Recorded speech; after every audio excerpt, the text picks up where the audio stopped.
People say that when you grow old, your family becomes your shelter, your safe place. I used to believe that too. I believed it with the same faith I once had in prayer. But faith can be a dangerous thing when it blinds you to the wolves you've raised inside your own home. My name is Margaret Hayes, and I am 75 years old. For most of my life, I thought I was blessed. I had a gentle husband, Henry, who built me a small house with his own hands.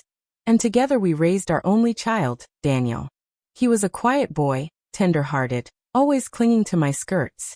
When Henry died, Daniel was only 9, and I swore on my husband's grave that I would give our son everything we had left. I kept that promise. Every dollar I earned shelving books at the library went to Daniel's schooling, his car, his wedding. I was proud that I'd done it alone. Then came Clara, Daniel's wife.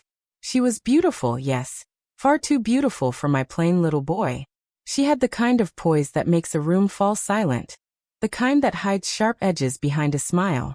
From the first day she shook my hand, I felt something, a chill, like winter air slipping through a cracked window.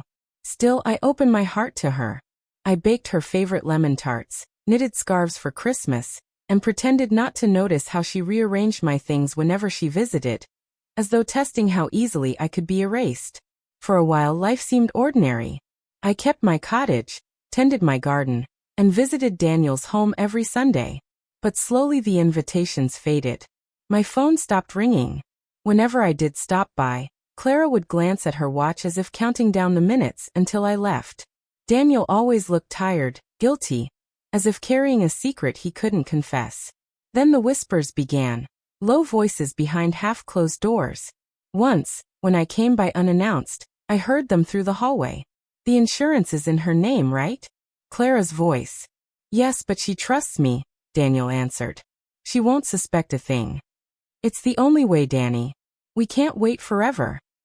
The sound of my own heartbeat drowned out the rest. I told myself I must have misheard. After all, what mother imagines her child plotting her death? I laughed it off, though my hands trembled for hours. A week later, Daniel came to visit, carrying flowers. "Mom," he said, "you've been cooped up too long. How about a little trip to the countryside? Just us. You love the woods." His eyes darted away when he smiled. I wanted to believe he meant well. I wanted to believe I was still loved. So I said yes. We set out early on a gray morning. Clara packed a basket filled with sandwiches and tea. The drive grew quiet as the city fell behind us and tall pines swallowed the road. The air smelled of rain and soil, the kind of smell that makes you remember childhood. After 2 hours, Daniel turned onto a narrow dirt path that led deep into the forest. "Let's stretch our legs," he said. "Stay here, Mom. We'll get some berries for lunch." I watched them walk away hand in hand until the trees swallowed them whole. I waited 5 minutes, then 10.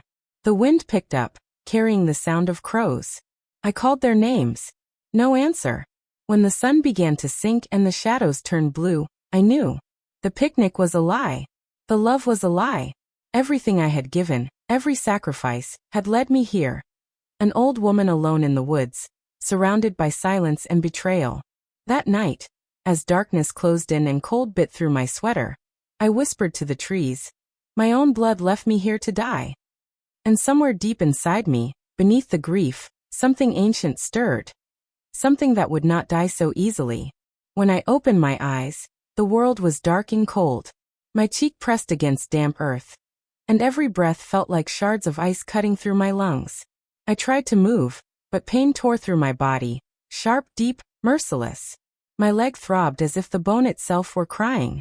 Somewhere nearby, water dripped steadily, like a clock ticking down the seconds of my life. For a moment, I forgot where I was. Then it came back, the forest, Daniel's voice, Clara's smile. The picnic. The waiting. The silence. The realization. They had left me here. I tried to call out again, though my throat felt raw. "Daniel." My voice cracked, weak, devoured by the trees. Only the echo returned, mocking me. My heart pounded as I looked around. Endless trunks, black against the night sky. No lights, no road, no sound of a car. Just me and the whispering woods. I tried to stand, but my leg buckled. I fell hard, hitting a root. The taste of blood filled my mouth. For a moment, I just lay there, shaking, tears mixing with dirt. Maybe it would be easier to close my eyes and let the night take me. I was 75, tired, alone. What did I have left to live for? But then a memory surfaced. Daniel at 5 years old, tugging at my skirt, crying because he'd fallen off his bicycle. I had scooped him into my arms and whispered, "We never stay down, Danny. We get up, no matter how much it hurts." That memory burned through the fog of despair like a candle flame. No, I wouldn't die here. Not by their hands. Not like this. I clawed at the ground, dragging myself forward. Every inch was agony. The cold soil tore at my skin, my palms bleeding, my breath ragged. My shawl snagged on thorns, my body shivering uncontrollably.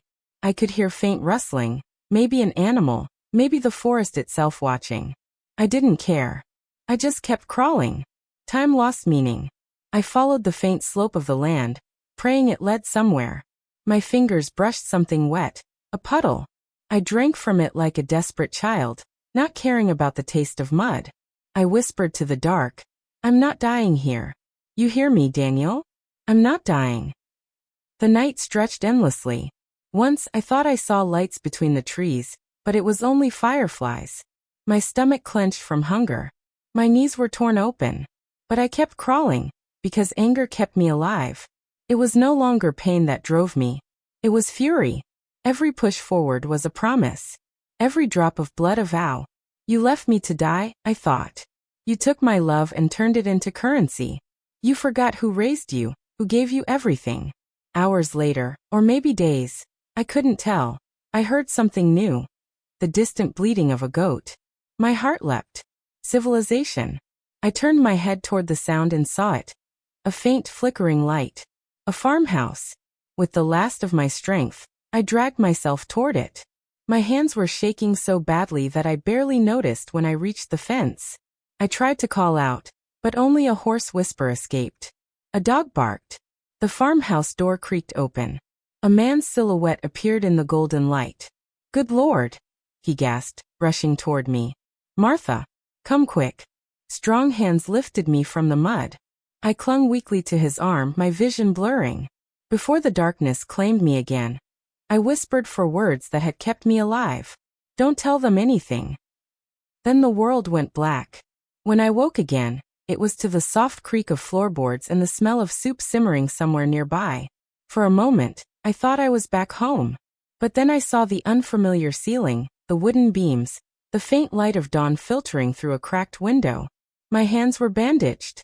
My leg was wrapped tightly. Someone had saved me. A woman's gentle voice came from beside the bed. "You're awake, dear. Don't try to move yet." Her name was Martha, and her husband George was the farmer who had found me half buried in mud at the edge of their pasture. "We thought you were gone," he told me, shaking his head. "You were freezing, half-starved. We called the authorities, but no one reported anyone missing." I wanted to laugh at the irony. Of course no one reported me missing. My family had already buried me in their hearts, counted their inheritance, and toasted my death. So I looked at Martha, smiled weakly and said, "I live alone. Please don't call anyone. I just need time." They didn't ask questions. They gave me food, warmth, and silence, the three things I needed most. As I healed, I listened to the world outside their small farmhouse. The wind in the trees, the clucking of chickens, the rhythm of life continuing. All reminders that I was still alive. But at night, when the house grew quiet, the memories came back like waves crashing over me. Daniel's voice, Clara's laughter, the cold woods swallowing me whole. I would wake up drenched in sweat, my heart pounding, whispering his name. Not in love anymore, but in hatred. One evening, George brought in an old radio. The evening news hummed faintly as I sipped my soup. And then I heard it. Local woman, 75, presumed dead after forest disappearance. Memorial service held by grieving family last week. My spoon froze halfway to my lips. On the radio they spoke about me. How Daniel had tearfully told reporters. "We searched for days but she must have gotten lost. She was old, confused." His voice trembled perfectly, just enough to make him sound heartbroken. And beside him, Clara stood in a black dress, holding their children, the picture of sorrow. That night, something inside me hardened. The woman who had once begged for her son's love died for good. In her place stood something colder, quieter, stronger. I waited until I could walk again, then wrote a single letter. Peter, I need your help. Don't ask questions. Meet me in town. Peter was an old friend. A lawyer who'd once loved me before I chose Henry. When he saw me step into his office weeks later, he went pale. Margaret, he whispered as though seeing a ghost. I suppose that's what I am now, I said softly. I told him everything. The drive. The woods. The betrayal. He listened, fists clenched, eyes wet with disbelief. They declared you dead, he said finally. And they've already collected your life insurance. That's fraud, Margaret. It's also attempted murder. I nodded. Then help me make it right. For months, we worked quietly. Peter dug through public records, insurance papers, signatures, all the proof we needed. I stayed hidden, living in a small rented room near the edge of town. I changed my clothes, cut my hair short, wore glasses, and let the world believe I was gone. Sometimes I saw Daniel and Clara around town, laughing, shopping, living freely on the money meant for my coffin. I watched them from across the street, invisible among strangers. It was strange, watching your own murderers live like nothing had happened. But I didn't confront them. Not yet. Because revenge, I learned, tastes sweetest when it's served cold, by someone the world believes is dead. 6 months passed before I returned home. Not as the mother they once knew, but as the ghost they thought they'd buried. Peter and I had everything ready. The evidence was airtight. Falsified death certificates, insurance withdrawals, and even a recording Clara had made bragging to a friend about their luck. Every detail of their scheme sat neatly inside a brown envelope, waiting for the right moment. We didn't rush. Revenge isn't about rage, it's about patience. Rage burns quickly. Patience destroys completely. That morning, I wore a simple gray coat and carried a cane. My hands trembled. Not from fear but from age and the weight of everything that had brought me here. As I walked toward the house that used to be mine, I saw how much had changed. New car. New furniture visible through the windows. The garden I had once tended was now dead, trampled under their careless feet. When I rang the bell, it was Clara who opened the door. For a heartbeat, she simply stared, frozen, her painted lips parting in disbelief. Her face drained of color. You're supposed to be dead. I finished for her, stepping past her into the foyer. Yes, I've heard that one before. Daniel appeared from the hallway, his face ashen. He looked older, thinner. Maybe guilt had been eating him alive after all. Mom. His voice cracked. How are you alive? I looked at him, my son, my betrayer, and for the first time in my life I felt nothing. No warmth, no love. Just a hollow calm. I crawled, I said simply. Through dirt, blood, and betrayal. I crawled home. He stammered. We didn't mean, it wasn't like that. Don't, I interrupted softly. Don't insult what's left of my intelligence. Peter walked in then, flanked by 2 police officers. Clara gasped and tried to run, but one of them blocked her path. Daniel Hayes, one officer said, you're under arrest for insurance fraud and attempted homicide. Daniel's knees gave way. He looked at me with wide, pleading eyes, the same eyes that once begged me for bedtime stories. Mom, please. Don't do this. I have children. So did I whispered. And one of them left me to die. Clara's voice turned shrill. This is all her fault. I told you it was a bad idea, Daniel. She clawed at him, hysterical. The officers separated them as they were led away, their protests echoing down the hall. When the door closed, silence filled the house. The same silence I'd heard in the woods that night. Only this time, I wasn't the victim. I was the survivor. The court case made headlines. Elderly woman returns from the dead, exposes family fraud. The world called me miraculous. But I didn't feel miraculous. I felt cleansed. Justice wasn't loud or glorious. It was quiet, cold, and deeply satisfying. Daniel was sentenced to 10 years in prison. Clara fled before her own trial, vanishing like the coward she always was.